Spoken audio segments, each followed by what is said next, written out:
In 1940, thousands of families' lives were changed, and that's when Hitler and his German troops invaded Holland.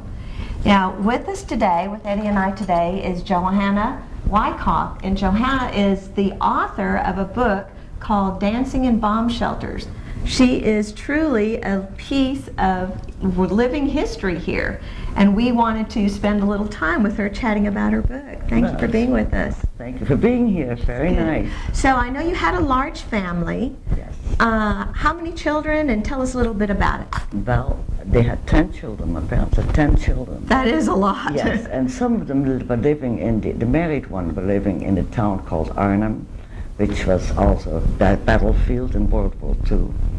And the rest of us were all living together in a city called Nijmegen. So now you were 14 years old at that time. When the war started, yes. What inspired you to keep diaries? My father was a journalist, and his father and his grandfather before him, they were all in the paper industry. And so he told me, write everything down, because one day when the war is over, you want to see what you wrote down. Now I know there was a point that you made that you lost some of these diaries. Yes, there was, I think, almost 2 years. For a while, I think my mother destroyed them, being afraid that the Gestapo would find them, because we used to hide Jewish people now and then in a house. Oh, now again, 14 to 19, because you lived like this for 5 years. That's correct, yeah. You're a teenage girl, young teenage girl. Yeah. How did you cope with all of this? Because you saw some atrocities. We did, but somehow, when you're young and you're a teenager, you also look for fun. You want to laugh, because not many people were laughing at the time. Right. And every family had disasters. Yeah. So the young people, our group, got together and we would dance and romance in somebody's basement.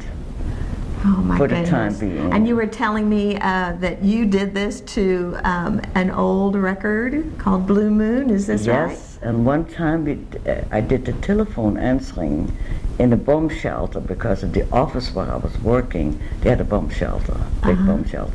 And when the sirens would go, people would hide in the bomb shelters, and then when the siren would blow that everything was fine, people would leave. But there was one very nice, handsome-looking man, 24 at the time. Ooh, an older man. I was an older man, but I was very pleased. He came up with an old record player, and all he had was one record called Blue Moon in English. So we played the Blue Moon record and we danced on the cement floor of the bomb shelter. Oh my goodness. And So he is that said- how you came up with the title for the book? Yes, yes. Well, I know that your book has now been published in, what, 49 Nine. different countries? Yeah. This is wonderful. It's wonderful, and you're living right here with all of us. It's Right very, here in very Lake nice. City, Texas. Yeah. Loving it. So tell me, I know that you're going to be having some visitations with other groups. Yes. And Helen Hall Library for one coming up. Yes, Helen Hall and the Freeman Library, and there's a few more. What is your website? Because I was on it last night, and it's wonderful. The website is called dancinginbombshelters.com. Right. Well, thank you so much for sharing all of this with us. I can't You're wait to very read welcome. the book.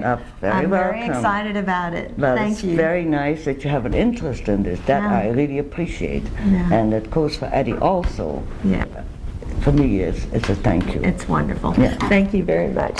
You're welcome. Very welcome.